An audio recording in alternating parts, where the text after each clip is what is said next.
बिस्मिल्लाहिर्रहमानिर्रहीम। अस्सलामुअलैकुम dear students, I am professor Waqar Ali. आज हम lecture number 12 chapter number 5 arrays and strings में से रिमेनिंग जो स्ट्रिंग फंक्शंस थे उनको डिस्कस करेंगे। लास्ट लेक्चर में जैसे कि हमने स्ट्रिंग कॉपी और स्ट्रिंग कैट के बारे में डिस्कशन की थी, जिसमें स्ट्रिंग कॉपी करना और स्ट्रिंग को ज्वाइन करने के हवाले से डिस्कस किया था। अब हम रिमेनिंग फंक्शंस के बारे में डिस्कस करेंगे कि जो कि बहुत ज्यादा इस्तेमाल किए जाते हैं स्ट्रिंग की मैनिपुलेशन के। सबसे पहले देखते हैं strlen फंक्शन और फिर उसके बाद देखेंगे स्ट्रिंग कंपेयर, और इसके अलावा अगर हम कुछ और मजीद फंक्शन जो कि यूज करते रहे हैं या कर सकते हैं उन फंक्शंस को डिस्कस करेंगे। सबसे पहले डिस्कस करते हैं strlen यानी कि स्ट्रिंग लेंथ फंक्शन। कहता क्या है, strlen stands for string length, यानी कि strlen is a short form of string length. String length क्या है, वो ये बताती है कि जी total number of characters in a string कितने हैं। अब ये बड़ा इंपॉर्टेंट है कि total number of characters in a string का मतलब क्या है कि जब मैंने एक कैरेक्टर अरे डिक्लेयर की, उसके बाद उसको कोई वैल्यू असाइन की। अब कैरेक्टर अरे डिक्लेयर करते हुए मैंने क्या किया, 10 लेटर के लिए या 10 एलिमेंट्स के लिए कैरेक्टर अरे डिक्लेयर कर दी, लेकिन जब उसके अंदर वैल्यू स्टोर की तो वो अप्रोक्सीमेटली 7 या 8 कैरेक्टर्स की थी।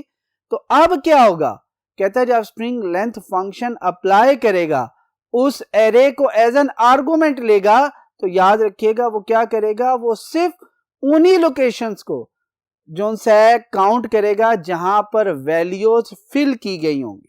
यानी कि हमने क्या कहा था, स्ट्रिंग का एंड कहां तक होता है, \0 तक। लिहाजा \0 से पहले पहले जितनी भी वैल्यूज हैं वो फिल है, और लिहाजा इसका मतलब है कि जहां तक उसे \0 नहीं मिलेगा वो क्या करता रहेगा, उस पूरी को काउंट करता रहेगा, और काउंट करके हमें क्या करेगा, एक इंटीजर वैल्यू बता देगा कि इस स्ट्रिंग के अंदर या कैरेक्टर अरे के अंदर टोटल नंबर ऑफ कैरेक्टर्स कितने एग्जिस्ट करते हैं। और ये कौन बता रहा होगा, आपका स्ट्रिंग लेंथ फंक्शन। क्या कहता है, takes a character array as parameter and return the length of a string stored in the अरे।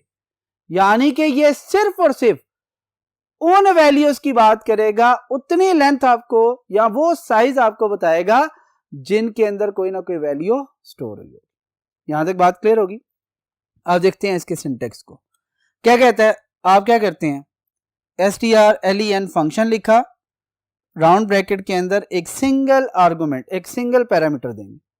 अब वो जो सिंगल आर्गुमेंट या सिंगल पैरामीटर है वो बेसिकली क्या होगा, नेम ऑफ द स्ट्रिंग, या हम इसको अल्टरनेट क्या कह सकते हैं, name of the character array. क्यों, हमने ये बात पहले डिस्कस की है कि जी जो स्ट्रिंग है ये किस फॉर्म में स्टोर होती है, कैरेक्टर अरे की फॉर्म में स्टोर होती है। और अगर कैरेक्टर अरे की फॉर्म में स्टोर होती है तो फिर हम नेम ऑफ स्ट्रिंग वेरिएबल के या नेम ऑफ कैरेक्टर अरे, दोनों बातें बिल्कुल एक जैसी हैं, ठीक है। लिहाजा यहां पे आप क्या लिखेंगे, स्ट्रिंग वेर। एग्जाम्पल से जरा कोड करते हैं। कहते हैं मैंने एक कैरेक्टर टाइप अरे बनाई जिसका नाम क्या लिखा, नेम, उसके total number of elements maximum बताया कि क्या होंगे 10, उसको असाइन कर दी एक वैल्यू, दैट इज कंप्यूटर। फिर मैंने क्या कहा, मैंने कहा जी सी आउट में आप क्या करें, इस पूरे के टोटल कैरेक्टर्स बता दें, किस फंक्शन के जरिए, सेम इस फंक्शन के लिए स्ट्रिंग डॉट लेंथ या strlen, और उसके अंदर मैंने क्या किया, पैरामीटर के अंदर वो नेम जो कि कैरेक्टर की अरे क्या वो दे दिया। यहां पे जरा गौर करें, अगर हम काउंट करें तो हमें पता चलता है कि कंप्यूटर के अंदर 1 2 3 4 5 6 7 एंड 8 कैरेक्टर्स है, यानी कि इसकी टोटल लेंथ की अगर बात की जाए तो वो क्या होनी चाहिए, 8। लिहाजा ऐसा ही होगा, क्या होगा कि जी वो नंबर ऑफ कैरेक्टर्स जो कि आपने स्टोर किए हैं वही देगा आपको। ऐसा नहीं है कि वो कहे कि जी ना इस नेम की लेंथ क्या है 10, नो। ये बात याद रखिएगा, पहले भी बता चुका हूं कि सिर्फ उन लोकेशंस को जो से रिटर्न करेगा जहां पर वैल्यूज आपकी क्या हुई होंगी, फिल हुई होंगी, वो चाहे यूजर के जरिए हुई हो या चाहे प्रोग्रामर असाइन की हो या इनिशियलाइज की हो। यानी कि अगर मैं यहां पर अब इसको आउटपुट में लेकर आऊं तो जो वैल्यू आ रही होगी वो क्या आ रही होगी, total characters equal strlen string length का फंक्शन करेगा किसके ऊपर, नेम के ऊपर। वो इन टोटल कैरेक्टर्स को काउंट करेगा, क्या आएगा 8, लिहाजा यहां पर क्या डिस्प्ले कर देगा 8। यहां तक बात क्लियर होगी। आप जरा दूसरी तरफ आते हैं। दूसरी तरफ क्या है, मैं वैल्यू असाइन ही नहीं करता, मैं वैल्यू असाइन ही नहीं करता। अब अगर मैं स्ट्रिंग लेंथ का फंक्शन लगाऊंगा तो आंसर क्या देगा 0, क्योंकि उसकी कोई लोकेशन ना तो यूजर ने फिल करवाई है और ना ही प्रोग्रामर ने इनिशियलाइज करवाई, लिहाजा उसकी शुरू में जो लेंथ आएगी वो क्या आएगी 0 आएगी। यहां तक बात क्लियर होगी। अच्छा, अब स्ट्रिंग के अंदर मैंने पहले बताया कि जी बहुत से ऐसे फंक्शन है जो कि डिफरेंट नेम्स के साथ भी इस्तेमाल किए जा सकते हैं, जैसे कि strlen स्ट्रिंग लेंथ फंक्शन है। कहता है इसी तरह याद रखिएगा इसी के अंदर एक फंक्शन और भी इस्तेमाल किया जाता है जिसका नाम क्या है, लेंथ।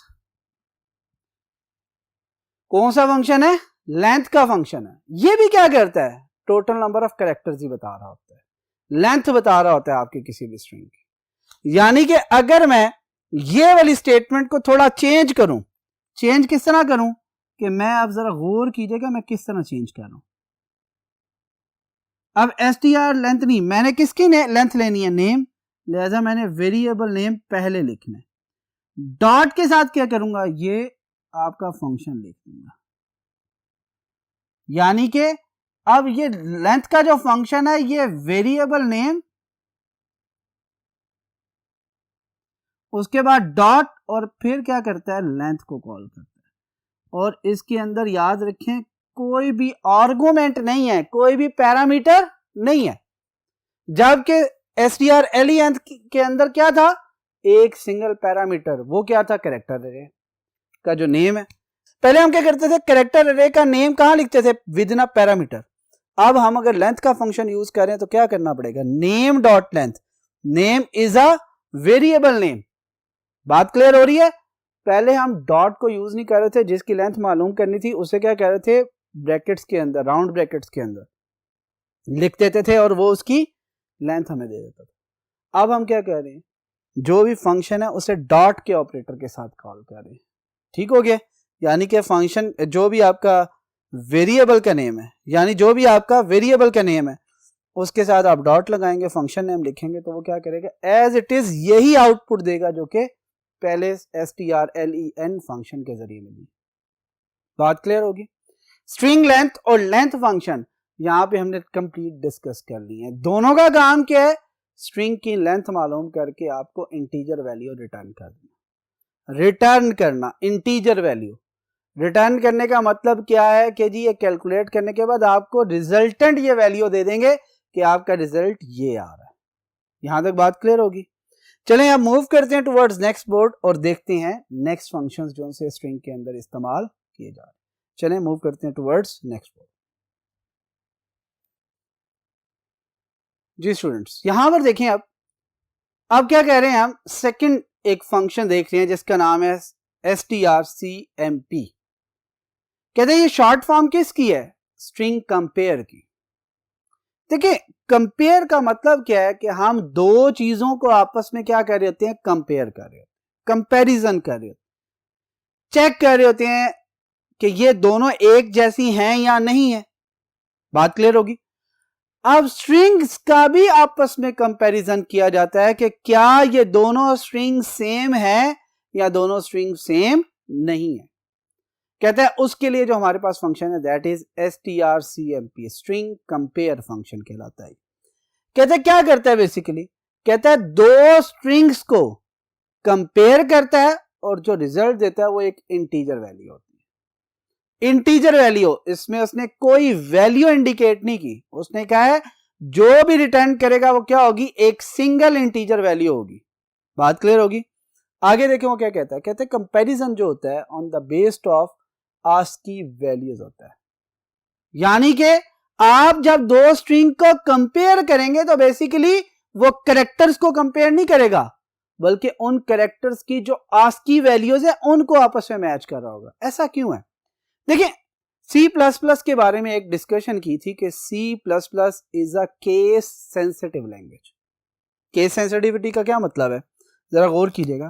कहता है capital A not equal to A. बात क्लियर हुई? क्यों? उसकी रीजन क्या है? Because capital A ASCII value क्या है 65 और स्मॉल ए की क्या है 97। ये आस्की वैल्यूज हैं। आस्की वैल्यूज क्या होती हैं? दीज आर द कोड्स, ठीक है, जो कि कंप्यूटर जनरेटेड हैं, जो कि ये बताते हैं कि बैकएंड में जब ये कंपेयर करेंगे तो इन वैल्यूज के अगेंस्ट कंपेयर होंगे। लिहाजा कैपिटल ए और स्मॉल ए दोनों इक्वल नहीं है। बात क्लियर होगी? C++ केस सेंसिटिव है, यानी कि अपर केस होगा तो उसके मीनिंग डिफरेंट होंगे, लोअर केस होगा तो उसके मीनिंग क्या हो जाएंगे? डिफरेंट होंगे। बात क्लियर? अब आगे चलते हैं। क्या कहते हैं? Compare string character bye character from index 0। Character bye character का मतलब क्या है, जरा यहां पे गौर कीजिएगा। हमने क्या कहा है ना, दो स्ट्रिंग को कंपेयर करता है, तो कहता है किस तरह कंपेयर होता है? बजाहिर कैरेक्टर बाय कैरेक्टर ही नजर आ रहा होगा, लेकिन बैक एंड पे जो कंपैरिजन होगा वो on the behalf of ASCII values ही होगा।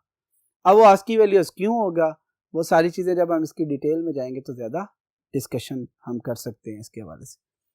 अब इसके हम सिंटैक्स पे आते हैं। strcmp string 1 comma string 2, string 1 comma string 2, यानी कि हमने क्या करना है, स्ट्रिंग को कंपेयर करना है स्ट्रिंग 1 की वैल्यू को किसके साथ? स्ट्रिंग 2 के साथ। ये बड़ा इंपॉर्टेंट है, इस चीज को देखिएगा। मैं क्या कह रहा हूं, स्ट्रिंग कंपेयर जोन से है, स्ट्रिंग 1 की वैल्यू को कंपेयर करता है स्ट्रिंग 2 के साथ, यानी कि स्ट्रिंग 1 मैच करेगा स्ट्रिंग 2 के साथ और रिजल्ट किसकी बेस पे आएगा? स्ट्रिंग 1 की बेस पे। अगर इनको चेंज कर दूं, स्ट्रिंग 2 पहले कर दूं, स्ट्रिंग 1 बाद में कर दूं, तो क्या होगा? याद रखिएगा, फिर स्ट्रिंग 2 कंपेयर करेगा अपनी वैल्यूज को किसके साथ? स्ट्रिंग 1 के साथ, और रिजल्ट किसकी बेस पे आएगा? स्ट्रिंग 2 की बेस पे आएगा। कैसे आएगा ये हम एग्जांपल जब करेंगे डिटेल में तो आप बहुत अच्छे तरीके से समझ लेंगे। अभी जरा गौर कीजिएगा। कहता है ये रिटर्न जो करता है वो इंटीजर वैल्यूज करता है। कैसी वैल्यूज आ सकती है? कहता है रिटर्न जो वैल्यूज आएंगी वो क्या है? 0 आ सकती है। पहला केस क्या आ सकती है? 0। 0 किस केस में आएगी? कहता है जब दोनों की दोनों स्ट्रिंग्स बिल्कुल सेम है, एक जैसी हैं, तो आंसर क्या आएगा? 0। बात क्लियर होगी? दूसरी चीज, आंसर कोई पॉजिटिव इंटीजर आ सकता है। कब आएगा? कहता है फर्स्ट डिसिमिलर कैरेक्टर, यहां पर जहां पर आपकी दोनों कैरेक्टर सेम नहीं है, पहला डिसिमिलर कैरेक्टर उसने कहा है, उसने शुरू की बात नहीं की, उसने कहा फर्स्ट डिसिमिलर कैरेक्टर की बात करते हैं। जहां पर हम मैच करते जा रहे थे, पहला कैरेक्टर ऐसा आया दोनों स्ट्रिंग के अंदर कि वो मैच नहीं कर, अब वो मैच नहीं किया तो क्या होगा? कहता है हम क्या करेंगे, character of string 1 has greater ASCII value. उसकी आस्की वैल्यू क्या है? बड़ी है। किससे? उसके कॉरेस्पॉन्डिंग कैरेक्टर ऑफ स्ट्रिंग 2 से। यानी कि हम दोनों स्ट्रिंग को कैरेक्टर बाय कैरेक्टर मैच कर रहे हैं। जब हम कैरेक्टर बाय कैरेक्टर मैच कर रहे हैं तो जहां पे कैरेक्टर मैच नहीं हुआ तो हम क्या करेंगे, जो ऊपर वाली स्ट्रिंग है स्ट्रिंग 1, उसकी आस्की वैल्यू अगर स्ट्रिंग 2 से ग्रेटर है तो आपका आंसर क्या आएगा? पॉजिटिव। और अल्टरनेट सॉल्यूशन में क्या होगा? अगर स्ट्रिंग 1 की वैल्यू स्मॉलर है, आस्की वैल्यू जो सी है स्ट्रिंग 1 के फर्स्ट डिसिमिलर कैरेक्टर की आस्की वैल्यू क्या है? स्मॉलर है। किससे? कॉरेस्पॉन्डिंग कैरेक्टर ऑफ जो से string 2, corresponding character of string 2 की आस्की वैल्यू से अगर स्मॉलर है तो याद रखिएगा फिर आपका आंसर क्या होगा? नेगेटिव होगा। यहाँ जो वैल्यू आपको रिटर्न हो रही होगी वो क्या होगी? नेगेटिव। इसीलिए उसने कहा है कि जो आपको रिजल्ट मिलेगा वो किसी इंटीजर वैल्यूज मिलेगी, उसमें उसने फिक्स नहीं की वैल्यू, सिर्फ एक ही फिक्स की है, वो क्या है? 0। किस केस में? अगर दोनों स्ट्रिंग आपकी क्या है? मैच है, एक जैसी। अगर दोनों स्ट्रिंग मैच नहीं है तो फिर आस्की वैल्यू की बेस पे कंपैरिजन होगा। अगर पहले वाली की जो आस्की वैल्यू है बड़ी है तो पॉजिटिव इंटीजर, अगर सेकंड वाले की बड़ी है तो नेगेटिव इंटीजर। यहां तक बात क्लियर होगी? अब मूव करते हैं और इसी चीज को एवेल्युएट करते हैं यूजिंग सम एग्जांपल। चलिए मूव करते हैं टुवर्ड्स नेक्स्ट पॉइंट। जी स्टूडेंट्स, आप देखें यहां पर हम एक एग्जांपल कर रहे हैं किस चीज की? स्ट्रिंग कंपैरिजन की। जरा गौर कीजिएगा, मैंने दो एरेज बनाई है, एक str1 है और दूसरी क्या आपकी str2 है। str1 के अंदर जो वर्ड है दैट इज कंप्यूटर, और str2 के अंदर जो वर्ड है दैट इज कंपेयर। ठीक है, दोनों के फर्स्ट 3 और 4 लेटर्स क्या है, बिल्कुल सेम है। इसीलिए इस चीज को समझाने के लिए कि फर्स्ट डिसिमिलर कैरेक्टर की बात करनी है, फर्स्ट डिसिमिलर, इस चीज को यहां पर ज्यादा बेहतर तरीके से एवेल्युएट किया। फंक्शन क्या लिखा, strcmp str1, str2, str1, str2, यानी कि हमने स्ट्रिंग 1 को कंपेयर करना है किसके साथ, स्ट्रिंग 2 के साथ। बात क्लियर? आते हैं यहां पर, अब जरा गौर कीजिएगा, मैंने क्या किया है, str1 की पूरी वैल्यू लिख ली है, str2 की पूरी वैल्यू। क्लियर? अब जरा गौर कीजिएगा, सी के साथ मैच कर रहा है, कोई मसला नहीं, क्योंकि दोनों की आस्की वैल्यूज क्या हैं, सेम। ओ के साथ मैच कर रहा है, नो प्रॉब्लम, दोनों वैल्यूज सेम। एम के साथ मैच कर रहा है, दोनों वैल्यूज, दोनों की आस्की वैल्यू सेम। हमें यह बजाय फील हो रहा है एम के साथ मैच कर रहा है, लेकिन बैक एंड पे क्या हो रहा है, इनकी जो आस्की वैल्यूज है वो मैच हो रही है। पी के साथ मैच कर रहा है, यहां पे भी प्रॉब्लम कोई। लेकिन जैसे ही हम आए यू और ए पर, तो ये आपका क्या है, फर्स्ट डिसिमिलर कैरेक्टर है, यानी कि यहां पर मैच नहीं किया। कंपैरिजन जोन से उसका रिजल्ट क्या आ गया कि ये दोनों मैच नहीं कर रहे। अब ये दोनों अगर मैच नहीं कर रहे तो फिर क्या होगा, फिर इनकी आस्की वैल्यूज के देखेगा। फॉर एग्जांपल, आप जरा गौर कीजिएगा, what will be the value of you, that is 117। ए की आस्की वैल्यूज अभी हम देख के आए, वो क्या थी, 97। बात क्लियर होगी? यू की आस्की वैल्यू क्या है, ये याद रखिएगा स्मॉल यू है, लोअर केस में जो लिखा जाता है, उसकी आस्की वैल्यू क्या है, 117। ए की क्या है, 97। कहते हैं इन दोनों का डिफरेंस ले लें। डिफरेंस का क्या मतलब है, आप लिखेंगे 117 माइनस 97, आंसर क्या आएगा, 20। इस केस में अगर मैं ऊपर लिखूं, यहां पे जरा गौर कीजिएगा, इस स्टेटमेंट को मैं लिखूं यहां पर सी आउट की फॉर्म में, किस फॉर्म में, सी आउट की फॉर्म में, तो मुझे आंसर क्या देगा, 20। बात क्लियर होगी? मुझे आंसर क्या देगा, 20। क्यों? क्योंकि u की आस्की वैल्यू क्या थी, बड़ी है, और a की आस्की वैल्यू क्या है, कम है, लेस है। लिहाजा u माइनस ए जब करेंगे तो इसका आंसर क्या आएगा, पॉजिटिव आएगा। हमने क्या कहा था, जब सिमिलर वैल्यू होगी, जब वैल्यूज दोनों सेम होंगी, जब दोनों स्ट्रिंग सेम होंगी, तो आंसर क्या आएगा, 0 आएगा। अदरवाइज आंसर या तो पॉजिटिव आएगा या फिर नेगेटिव आएगा। अब जरा गौर करें दूसरे केस में हम क्या करते हैं, जरा अब हम लॉजिकली इसे देखेंगे। मैं str2 को कंपेयर करता हूं str1 के साथ। str2 को किससे कंपेयर कर रहा हूं, str1 के साथ। इसका मतलब है str2 को लॉजिकली ऊपर चले जाना चाहिए, str1 को क्या होना चाहिए, नीचे आ जाना चाहिए। पहली 4 वैल्यू तो सेम रहेंगी।